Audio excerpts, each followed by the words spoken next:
Bueno, en este caso una conversaciones en la nube muy particular. Hay una problemática que nos abarca a todos, que nos involucra, que nos toca en lo más profundo de nuestros corazones, que muchas veces queda en estadísticas y que sin embargo detrás de cada de esos números, de esas estadísticas, hay familias con muchos dolores adentro del corazón, del alma y con algunas ausencias en la mesa. Hablamos del tema seguridad vial y en este caso con un especialista que le agradecemos la deferencia de estos minutos. Pablo, bueno, un gusto, muchas gracias por este tiempo para nosotros y por llegarte a Catamarca. No, muchas gracias, encantado de estar acá realmente. Este tipo de eventos, este tipo de jornadas, desde FIA realmente las aprobamos porque es de alguna forma comunicar más, que la gente tome conciencia totalmente de esto que hablamos, que no es simplemente un número, sino que detrás de esto hay toda una infraestructura que se mueve. Las familias realmente no llegan a ser las mismas o las personas no suelen ser las mismas de un siniestro, tanto la víctima como también el victimario en este sentido, por decir de alguna forma. Entonces es muy importante que esto se difunda y que la gente vaya tomando conciencia de a poco del peligro que tiene al no cumplir con las legislaciones de tránsito. A ver, son muchos temas y veíamos un poco la exposición, realmente son tantas aristas para entender esto, porque hay conductas que tienen que ver con cuestiones culturales, y otras con cuestiones técnicas, y otras con la valoración de la vida de uno y del otro. ¿Por dónde se comienza a hablar de esta problemática?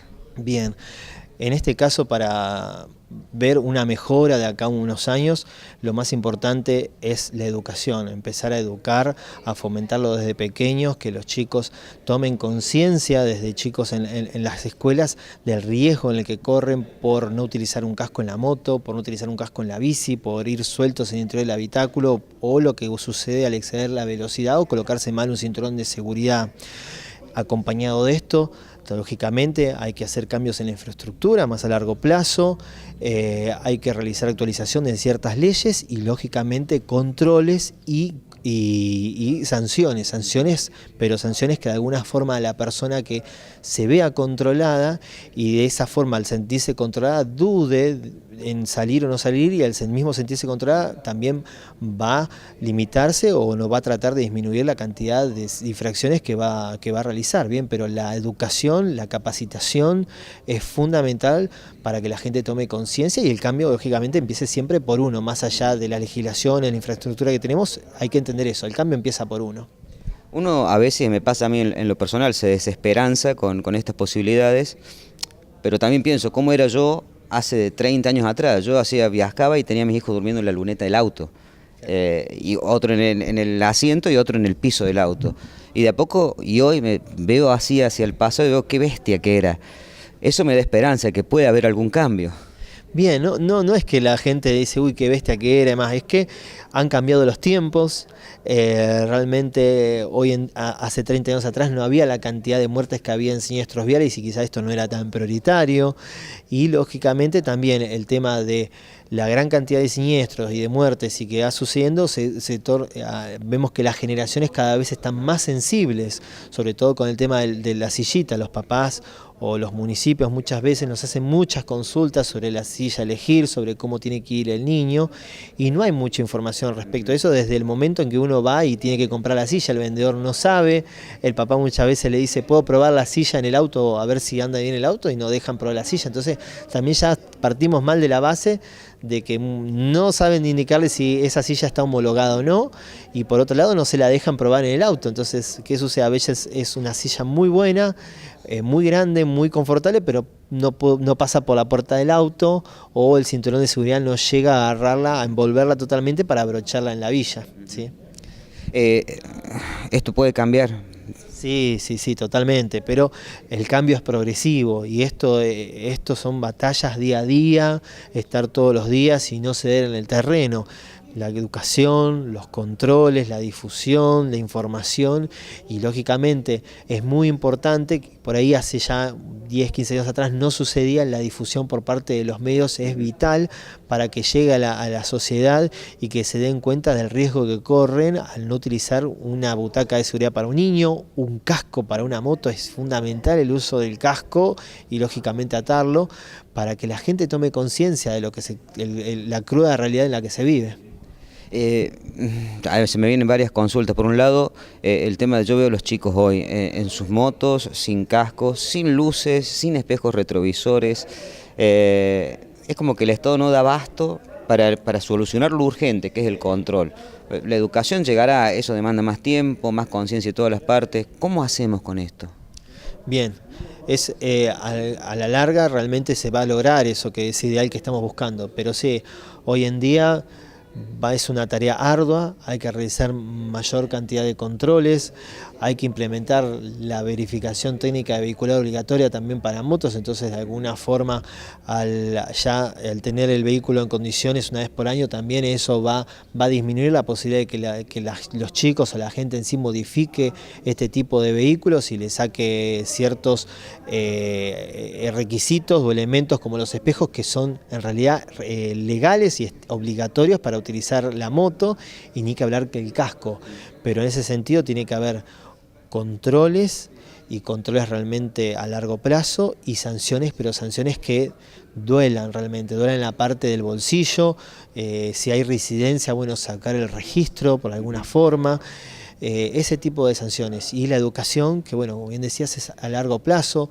capacitaciones, es decir, agarrar y haber difusión de casos de siniestros que hayan ocurrido. En la semana lamentablemente ocurren muchos siniestros. Y bueno, la tapa del diario de hoy, llegaste hoy a dar el curso y la tapa del diario es con 2 muertes. Exactamente, con 2 muertes casualmente con motos, y bueno, esos casos agarrarlos, difundirlos, que se estudien, que se difundan para que, bueno, para que le genere más sensibilidad a la gente y eso se vaya replicando poco a poco en la sociedad y lógicamente empiece a disminuir la tasa de siniestros o de infracciones que hicieron en ese caso esas 2 personas, o la falla quizás que tuvo el otro conductor en la ocurrencia de este siniestro. ¿La alcoholemia cero cómo está vista a nivel nacional? Bien, la alcoholemia cero. Ese es un tema en el cual el alcoholímetro hay que verlo, es una utopía, está muy bien la alcoholemia cero, hay que bajar el consumo de alcohol para auto particular, que 0,5 es mucho, 0,5 a nivel mundial se tiende a bajar. El problema principalmente de bajarlo a 0 es que el elemento, el alcoholímetro tiene que tener una tolerancia, entonces se debería de colocar por ejemplo de 0,003, bien, un dígito menos. En ese sentido sí, pero a líneas generales 0,5 para auto particular es una barbaridad. La gente que tiene por ahí mucha cultura alcohólica puede llegar a tomar bastante alcohol y no llega al 0,5, pero sin embargo ya no se encuentra lúcido, se encuentra más bien vigil, ya se pierde el movimiento fino y lógicamente la noción del riesgo, tiene una actitud totalmente desinhibida, el clásico no pasa nada. Entonces hay que bajarlo, lógicamente como pasa a nivel mundial, pero llegar al 0 específicamente se torna difícil porque como todo aparato, como todo sistema de emisión, tiene un margen de error muchas veces. Por estos días estamos debatiendo el tema de los colectiveros, si habían mascado, hecho una cuyico de coca o habían consumido cocaína y no se lo puede determinar. Sí, lamentablemente ahí hay que realizar una actualización. El uso de la coca para mascar coca se hace muchas veces por un tema cultural, pero principalmente los conductores lo hacen para eliminar la fatiga y para no tener apetito. Entonces, con lo cual, si lo hacen en ese sentido, quiere decir que ya no se encuentran totalmente aptos para conducir. Tienen que realizar paradas planificadas.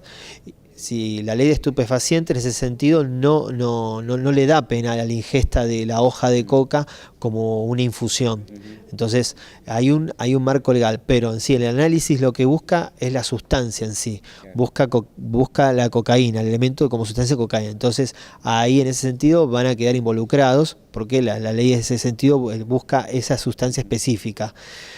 ¿Qué sucede? Bueno, en este sentido las empresas de transportes tienen que tener una gerencia de flota, de gestión de flota vehicular, para que de alguna forma se los capacite más a los conductores, tenga más controles en este sentido de alcoholemia, mayores controles psicológicos para ver en qué condiciones se encuentran los conductores, para detectar conductas transgresoras, riesgosas o violentas, que básicamente es lo que se produce cuando hay siniestros grandes o siniestros graves o minimizarlos. Entonces, esos son tipos de cosas, más allá de lo que hace el Estado, con los controles y actualización de las leyes, las empresas tienen que tener de alguna forma un gerenciamiento de riesgo de flota para evitar este tipo de situaciones. Ya por último, Pablo, el tema de la legislación, lo mencionaste 2 o 3 veces. ¿Qué tienen que hacer las legislaturas provinciales, los municipios en sus consejos deliberantes, la nación en su legislatura? ¿Qué está haciendo falta hoy por hoy? Bien, en cuanto al alcoholemia, lo que acabamos de hablar recién, el 0,5 es muy alto para manejar un vehículo particular. Tendría que ser de 0,2 próximamente para tener un parámetro, un buen parámetro para auto particular. Ya para moto y vehículo profesional mucho más bajo, que llegue al 0, no 0, pero que llegue al 0, y bueno, también para el acompañante de la moto, eso por principal medida. Después, en cuanto a la figura de lo que es sistema de retención infantil, hoy en día la Ley Nacional de Tránsito establece que los niños deben ir atrás hasta cierta edad de forma segura. En ese sentido habría que hacer más hincapié específicamente que se utilicen los sistemas de retención infantil en los vehículos, la clásica sellita, y que las mismas sean homologadas. Y otro caso puntual es en el tema de las motos, bueno, que haya más control para que todos los cascos sean homologados, y de alguna forma también cuando se hagan los controles especificar bien y hacer más hincapié en esos controles de que el casco, cuando ya fue golpeado o tiene una fecha de vencimiento, ya no se va a comportar de la misma forma, ya no tiene las mismas propiedades en caso de absorber un impacto en una colisión. Se habla acá en Catamarca de responsabilizar a los padres de menores que anden imprudentemente en las motos, de que sea el titular de la moto el que pague las consecuencias. O sea, se están tomando medidas o decisiones ante la desesperación, me parece, de lo que nos está sucediendo. Y eso es un tema muy delicado realmente. Hay que analizar bien cada situación, yo creo. Particular, la situación, bueno, de que sucede en cada siniestro, y bueno, ya ahí en ese caso me parece que ahí ya es el juez, con su sana crítica razonada, con los elementos de prueba que surgen y demás, deberá tomar ya más cartas en asunto, y bueno, ya ahí después se sentará algún precedente, y en base a eso se verá, bueno, qué irá sucediendo de acá a futuro. Pero me parece que en líneas generales puede llegar a haber ahí quizás un error, no sé si es un error, pero sí puede llegar, estamos hablando de algo muy fino, y quizás pueda resultar para el padre de alguna forma injusto, que bueno, que no tiene totalmente control hoy en día de uno de sus hijos, que por ahí se escapa con la moto, con el vehículo, y él no está en conocimiento porque está en otro lugar y demás, por más que él le haya reiterado infinidad de veces que no tiene que agarrar la moto, no tiene que utilizar el auto o andar a cierta velocidad, no tiene que andar a velocidad excesiva con el vehículo. Bien, es algo muy puntual a analizar realmente. Bueno, ha sido un gusto, ojalá estas charlas se sigan dando, se siga sumando conciencia en todo esto, y como te decía al comienzo de la nota, lo decíamos, que haya menos, no solamente a veces hay lugares vacíos en la mesa, pero también hay mucha gente, no se habla tanto de las consecuencias que quedan tras los accidentes, y que quizás bueno, son tan graves como las ausencias. Sí, realmente, más allá del costo que nos genera a todos, las lesiones y demás, el día después del siniestro vial es muy difícil de afrontarlo, y realmente nadie está preparado para afrontar no solamente la parte legal, que suele durar mucho tiempo, sino también todas las lesiones, porque ya esa persona no vuelve a ser la misma realmente después de sufrir un golpe, y que ya no quede bien una pierna, un brazo, o no quede bien de la estructura en sí de su cuerpo. Gracias, muchísimas gracias. Muchísimas gracias a vos, Carlos. Muy bien, una nueva Conversaciones en la Nube, un tema que lamentablemente no pierde actualidad, sino muy por el contrario, más vigente que nunca. Hoy lo decíamos en la nota, la tapa del diario de hoy recibía esta charla de conciencia sobre nuestros vehículos o nuestro tránsito en la vía pública, con 2 muertes. Seguiremos hablando seguramente en estas Conversaciones en la Nube de esta problemática. Muchas gracias.